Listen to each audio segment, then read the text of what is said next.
Today we are going to learn our chapter 2 Borno ba Akhor aru Borno Mala. Borno ba Akhor aru Borno Mala. Letter and alphabet. Etia soa eibur ki? Eibur amar Borno ba Akhor. Ko, a, go, lo, po, হস্ৰ উ ৰ দন্ত ঠ দন্ত ন ম প্ৰথম ছ ঔ ব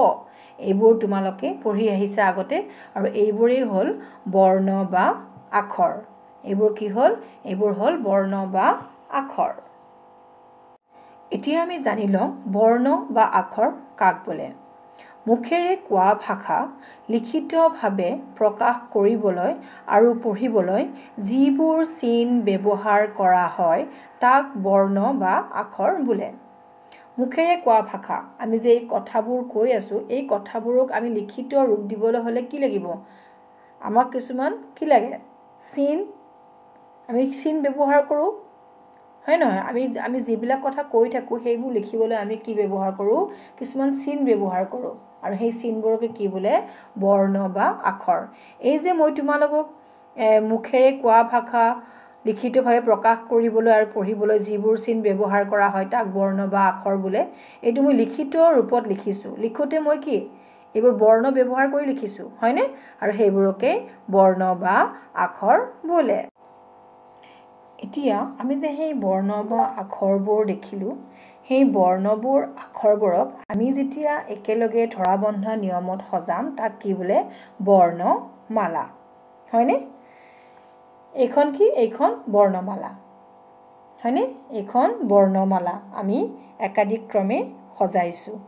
হয়নে সজাই আমি এটা নিয়মত লিখিছো যেনেকৈ অৰ পিছত আ হস্ৰৰ পিছত দীৰ্ঘ ই হস্ৰৰ পিছত দীৰ্ঘ উ আৰু এইখন হ'ল বৰ্ণমালা হয়নে এইখন ক ফলা বা ব্যঞ্জন বৰ্ণ এইখনতো আমি গোটেই আখৰবোৰক কি কৰিছো এটা ধৰা বন্ধা নিয়মত সজাইছো আৰু ইয়াৰ একেলগে এইখনক কি বুলি কয় বৰ্ণমালা আমি যেতিয়া গোটেই আখৰবোৰ ধৰা বন্ধা নিয়মত একেলগে সজাম তেতিয়া আমি কি হওঁ বৰ্ণমালাখন পোৱা যায় যেনেকৈ এইখন এখন বৰ্ণমালা আৰু এইখন এখন বৰ্ণমালা হয়নে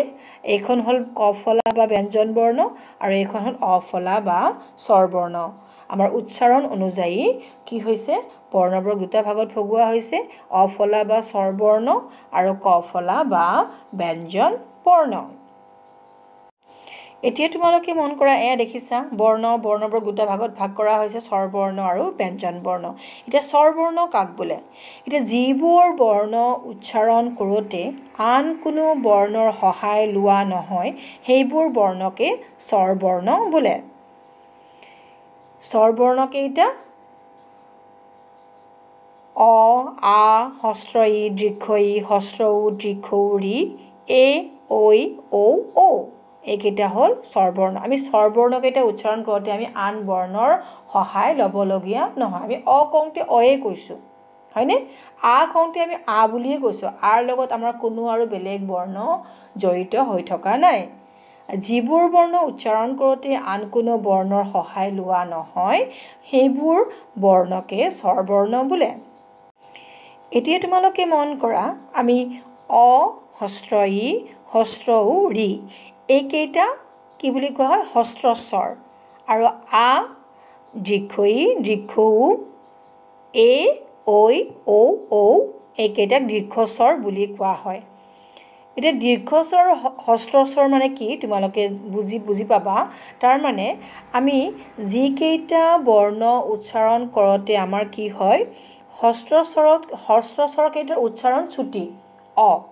কিন্তু আটো কওঁতে আমাৰ আমি দীঘলীয়াকৈ উচ্চাৰণ কৰোঁ আ দীৰ্ঘ ই সেই যিকেইটা বৰ্ণ আমি দীঘলকৈ উচ্চাৰণ কৰোঁ সেইকেইটা দীৰ্ঘস্বৰ আৰু যিকেইটা আমি ছুটিকৈ চমুকৈ উচ্চাৰণ কৰোঁ সেইকেইটা হ'ল কি হস্ৰস্বৰ দীৰ্ঘস্বৰ উচ্চাৰণ কৰোঁতে আমাক হস্ৰস্বৰতকৈ বেছি সময় লাগে এতিয়া পঢ়িম আমি ব্যঞ্জন বৰ্ণ এতিয়া বৰ্ণমালাত দেখা কৰ পৰা হলৈকে এই ৩৩টা বৰ্ণ স্বৰবৰ্ণৰ সহায় নোলোৱাকৈ উচ্চাৰণ কৰিব নোৱাৰি। ইহঁতক কি বোলে? ব্যঞ্জন বৰ্ণ বা ক ফলা বোলা হয়। আমি এই ব্যঞ্জন বৰ্ণখনত কৰ পৰা হলৈকে এই ৩৩টা বৰ্ণ আমি উচ্চাৰণ কৰোঁতে কি হয়? আমি স্বৰবৰ্ণৰ সহায় ল'বলগীয়া হয়। স্বৰবৰ্ণৰ সহায় নোলোৱাকৈ আমি উচ্চাৰণ কৰিব নোৱাৰোঁ। ইহঁতক কি বোলে? ব্যঞ্জন বৰ্ণ। যেনেকৈ ক এটা কওঁতে আমি লগত কি কৈছোঁ? অ এটা কৈছোঁ। খ কওঁতেও আমি এটা অ কৈছোঁ। আমি কৰ পৰা হলৈকে এই বৰ্ণকেইটা আমি স্বৰবৰ্ণৰ সহায় নোলোৱাকৈ উচ্চাৰণ কৰিব নোৱাৰোঁ, হয়নে? এতিয়া এইকেইটা বৰ্ণকে কি বুলি কোৱা হয়? ক ফলা বা ব্যঞ্জন বৰ্ণ।